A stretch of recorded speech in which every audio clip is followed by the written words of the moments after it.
कोई इंसान कब आपको मिस करे, कब आपको याद करे, कब आपको पागलों की तरह चाहने लगे, कब उसकी जिंदगी में आपकी जरूरत महसूस हो उसे। ये एक बहुत गहरा सवाल है क्योंकि आप इस रिश्ते में बहुत ज्यादा इन्वेस्ट कर चुके हैं आपको, और आपको क्या मिल रहा है? इग्नोरेंस, हर्ट होना, दिल का टूटना, जो बेयर मिनिमम फीलिंग्स होती है वो भी आपको नहीं मिल पा रही है, जबकि आप भर भर के अपने आप को खर्च रहे हैं। तो इस पर क्या करना चाहिए, आज की इस अध्याय में मैं आपको बहुत ही अच्छे से समझाने वाला हूँ। एक बहुत ही सुंदर सहज रास्ता दिखाने वाला हूँ, जिसे समझते ही आपको लगेगा कि वाह, ये इतना आसान था क्या। नमस्ते है जी, मैं हूँ मयंक धैर्यवान, आपका अपना हैप्पी वाला हीलर। दोस्तों, हम यहाँ हील करना सीखते हैं अपने रिश्तों को, क्योंकि रिश्ते ही वो पहलू हैं जो सुख या दुख देते हैं। और अभी आप थोड़े दुखी चल रहे हैं क्योंकि आपको अपने पार्टनर से वो नहीं मिल पा रहा है जो आपको चाहिए या जो आप डिजर्व करते हैं, या उतना भी नहीं मिल पा रहा है जितना आप दे रहे हैं। तो अब आपको ये समझना होगा कि आप क्या दे रहे हैं, क्या खर्च रहे हैं। क्योंकि कभी ना कभी आपको ये समझना होगा, रिश्तों का ये जो खेल है वो ऐसा नहीं है। आप एक दूसरे के साथ नहीं खेल रहे हो, आप एक खेल खेल रहे हो। ये जीवन भी तो एक खेल ही है ना, बोलते ना जीवन का खेला। अब आप दो लोग इस खेल में हो, ठीक है। अब आदान प्रदान होता है, एक दूसरे को देना लेना होता है। तो आप क्या समझ रहे हो, आपकी गलती क्या है यहाँ पे? कि आप, अगर आप ये हो तो आप इस इंसान को दे रहे हो, है ना? नहीं, आप इस इंसान को नहीं दे रहे हो। असल में यहाँ पे आप दोनों दो छोर पे हो। अब तीसरा एक यहाँ पे एनर्जी बॉल इमेजिन करो। आप जो भी दे रहे हो इधर दे रहे हो, समझ रहे हो ना? आप इस बॉल को दे रहे हो, इस एनर्जी बॉल को दे रहे हो, और वो जो प्यार है आप दोनों को महसूस हो। जो भी आप यहाँ इन्वेस्ट कर रहे हो, जो भी आप खर्च रहे हो अपने आप को यहाँ दे रहे हो, तो जो आप यहाँ दे रहे हो वो आपको ही मिल रहा है। इमेजिन करके देखो, एक जो छोटा सा बच्चा होता है, ये छोटा सा पपी होता है, उसको देख के आप उसे प्यार करने जाते हो। दिल पे हाथ रख के बोलो, आप उसको प्यार करने जाते हो या आप अच्छा महसूस करने के लिए जाते हो? पकड़ में आ रही है बात? आप खुद प्यार पाने के लिए जा रहे हो, मतलब कि आप उसको जब गोदी उठाते हो, उससे प्यार करते हो, तो आपको बहुत अच्छा लगता है। समटाइम्स वो इरिटेट हो जाता है, बच्चा चिड़चिड़ा जाता है, इरिटेट हो जा रहा है, अरे इतना भी मत करो। छोटा पपी है, कुत्ता है, वो उसे आप बहुत ज़्यादा खेलने प्यार करने की कोशिश, वो भी इरिटेट होता है। पकड़ में आ रही है बात? वो जो जीव है वो आपके ज़्यादा कर देने से इरिटेट हो रहा है। तो आप जो यहाँ जो भर-भर के दिए जा रहे हो, जो उस पर बरस रहा है, उससे वो इरिटेट हो रहा है। अब क्योंकि वो बरस रहा है उस पे, वो क्यों देगा?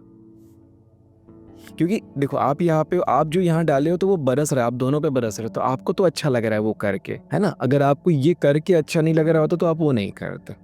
सीधी-सी बात है ना? एक बुजुर्ग आदमी जो बिस्तर पे सोया हुआ है, एक छोटा बच्चा जो बिस्तर पे सोया है, और एक बुजुर्ग आदमी बिस्तर पे सोया है। बुजुर्ग का दिमाग भी बच्चे जैसा है, बच्चे का दिमाग तो बच्चे जैसा है ही।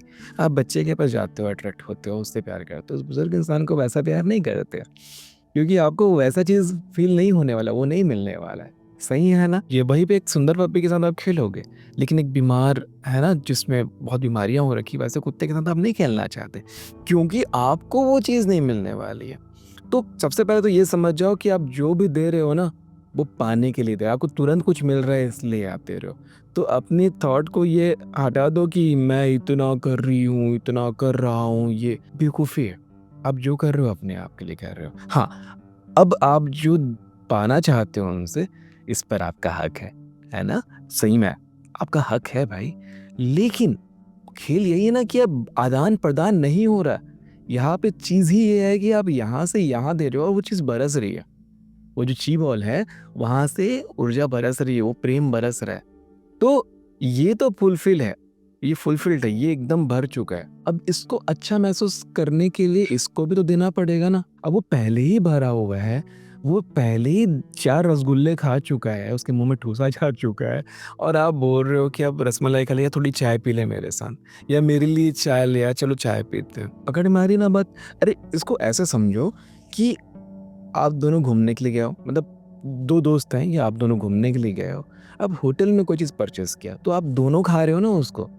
अब आप सोचोगे कि यार मैंने परचेज़ किया, लेकिन खाया तो आप दोनों हो, तो इसका पेट तो भर गया। अब आप चाहते हो कि ये भी कुछ परचेज़ करे आपके लिए। भाई इसका पेट भर चुका है, हो सकता है आपका ना भरा हो, लेकिन इसका पेट भर चुका है, ये क्यों परचेज कर रहे हो? अब आप बोलोगे कि मुझे ये चाहिए, मुझे वो खाना है, या आप नहीं बोल रहे हो कि जनरली हम नहीं बोलते, हम चाहते हैं कि वो समझे। जनरली आप चाहते हैं, हम चाहते हैं कि वो समझे, वो नहीं समझ पा रहा, तो अब आपको मुँह खोल के बोलना पड़ेगा कि मुझे ये खाना है। तो अब ये बोलेगा कि भाई मुझे नहीं खाना है, मेरा मेरा पेट भरा हुआ है, तो वो आपको खरीद के दिला देगा। लेकिन अब आपको मज़ा नहीं आ रहा है, क्यों? क्योंकि वो नहीं खा रहा, वो रस नहीं ले रहा है ना। अब आप क्या चाहते हैं, हम जैसे मैंने किया था और हम दोनों ने उस चीज़ का रस लिया था, वैसे ही वो कुछ करे और आप दोनों को वो रस मिले। तो समझिए, उसका पेट भरा हुआ है। मैंने मेटाफोरिकली समझाया खाने की बात को ऐड करके एग्ज़ाम्पल के तौर पे, लेकिन इसका भी पेट भरा हुआ ना प्रेम से। जो अटेंशन, जो केयर, जो प्यार, जो आप एम्पैथी, सिम्पैथी जो दे रहे हो, उन्हें केयर दे रहे हो, उससे वो भरा हुआ है ना? तो अब उसको खाली होने के लिए वो फास्टिंग ज़रूरी है, वो उपवास ज़रूरी है ना? और देखिए, ची बॉल जो है, अगर आप उस ची बॉल को अपने सिर के ऊपर ले लेंगे और उस ची बॉल के ऊपर देंगे, तो सारी ऊर्जा आप पर ही बरसेगी। आप दोनों ने अपना-अपना ची बॉल यहाँ मिला रखा है। हर इंसान की ऊर्जा क्षेत्र में, आभा मंडल में, सातों चक्र के ऊपर एक ची बॉल होता है, एनर्जी बॉल होता है ना? ची बॉल जापान में रेकी हीलिंग में, कुंग-फू में, फेंग शुई में उसे ची बॉल कहा जाता है। रेकी हीलिंग जो लोग जानते हैं, जो लोगों ने रेकी हीलिंग सीखा है, मैंने भी अपनी क्लासेस में, अपनी वीडियोज़ में ची बॉल को बहुत अच्छे से समझाया, सिखाया, ची बॉल कैसे बनाते हैं ये भी सिखाया है। तो जो लोग ची बॉल जानते हैं, वो इसे अच्छे से समझते हैं। तो ची बॉल में सारी ऊर्जा इकट्ठी होती है और वही ऊर्जा वापस से बरसती है। तो जब 2 लोग प्रेम में होते हैं, तो अपने आप एक ट्रायंगल क्रिएट होता है और ची बॉल, दोनों का ची बॉल आपस में मिल जाता है। और वो ची बॉल क्या है, जैसे यिंग यांग बनता है। अगर आप मेल फीमेल हैं, तो आप दोनों की मैस्कुलिन और फेमिनाइन एनर्जी में का एक एनर्जी सर्कल पूरी होती है। जब तक वो यिंग यांग का बैलेंस सही होगा, तब तक दिक्कत नहीं होगी। यिंग यांग का जो बैलेंस है जब बिगड़ता है, तभी दिक्कतें आनी शुरू होती है। तो बहुत ज़्यादा देने की वजह से भी ये होता है। तो अब आपको क्या करना है? देखो, उनकी तरफ से तो नहीं मिल रहा, वो आपको हो सकता है कभी-कभी ब्लॉक कर दे रहे हैं, कभी-कभी आपसे चिढ़ जा रहा है, कभी-कभी आपसे इरिटेट हो जा रहा है, कभी-कभी आपके बहुत ज़्यादा देने की वजह से वो बहुत आपके साथ ऐसा बर्ताव कर दे रहा है जिसकी उम्मीद आप किए ही नहीं है। अब आप चाहते हैं इतना प्यार करने के बाद भी मेरे साथ ऐसा क्यों हो रहा है? तो सबसे पहला काम जो अभी आपको करना चाहिए, देखो बहुत सारे तरीके मैं बताऊँगा, लेकिन यहाँ पे एक टेलीपैथी तब क्रिएट होगी जब आप अपनी ऊर्जा को थोड़ा खींच लेंगे, जब आप शांत हो जाएँगे, जब आप चुप हो जाएँगे। हुँ? आपको दुर्व्यवहार नहीं करना है। प्रेम, दुआएँ, आशीर्वाद भेजना ही है उन्हें। लेकिन बस आप थोड़ा साइड हो जाइए। किसी भी चीज़ को आप मिस कब करते हो? हुँ?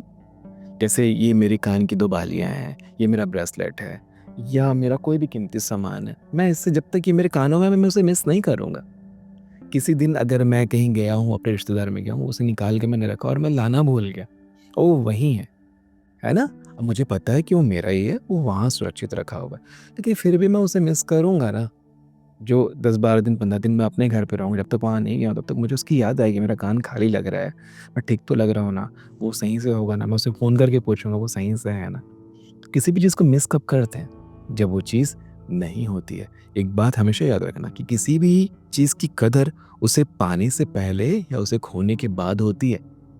हाँ, तो आपको खो नहीं जाना, लेकिन गायब तो होना होगा। 1 महीने, 100 महीने बिल्कुल कट ऑफ हो जाओ, और इस बीच में आपको क्या गलती नहीं करनी है। आपको उन्हें स्टॉक नहीं करना है, आपको उनके बारे में बात नहीं करना है, आपको उन्हें कोई मैसेज नहीं करना, आपको उन्हें किसी भी तरीके से टच नहीं करना। ये नशे की तरह है। एक शराबी जो है ना, या जिसको चाय का नशा हो जाता है, शुगर, है ना?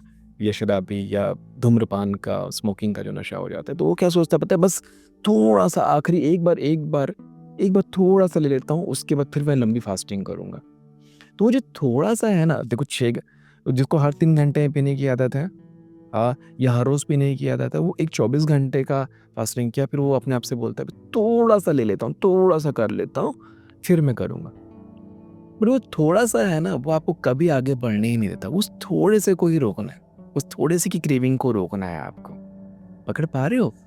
मुझे थोड़ा-सा जो अभी थोड़ा-सा उसका स्टॉक कर लेता हूँ, थोड़ा-सा उसे देख लेता हूँ। 24 घंटे हो गए, 2 दिन हो गए, 3 दिन हो गए, मैंने उसे देखा तक नहीं, एक बार सोशल मीडिया में देख लेता हूँ। एक थोड़ी-सी बात कर लेता हूँ, एक हाय हेलो कर लेता हूँ। वो फिर से आपके अंदर वही किओस मचा देगा, वही आपके अंदर हाहाकार मचा देगा। तो ये गलती आपको नहीं करनी है। बस स्पेस मेंटेन कीजिए, मत देखिए उन्हें, मत बात कीजिए, मत मैसेज कीजिए, अपने आप को दूर कर दीजिए। और 1 सवा महीने के बाद, है ना, एक एक टाइम पीरियड होता है, नो कॉन्टैक्ट जैसा ही है। अगर वो अपनी तरफ से कोई भी कॉन्टैक्ट करते हैं, तो इज़्ज़त से बात कीजिए, है ना? डेस्परेशन बिल्कुल शो मत कीजिए कि बात हुई नहीं कि चलो मिलते हैं, चलो चलते हैं, चलो घूमते हैं। क्योंकि उसके अंदर जब क्रेविंग पैदा होगी ना, तो सबसे पहला ये वो आपके सामने वो ऑफ़र्स रखेगा जो एक्चुअली में आपको अच्छा लगता है। कि घूमने चलते हैं, चलो कहीं हो आते हैं, मीटिंग करते हैं। नहीं, तो आपको इज़्ज़त से बात करना है और कोई ना कोई इज़्ज़त से कोई काम का बहाना दे कर के दूरी बना के रखनी है कि आप कहीं जा रहे हो, आपको 1-2 दिन के लिए कहीं फैमिली में जाना है, कुछ भी ऐसा बोल के आपको दूर रहना है। तो ये जब आप करेंगे, तब उनके अंदर वो फास्टिंग, वो उपवास क्रिएट होगा।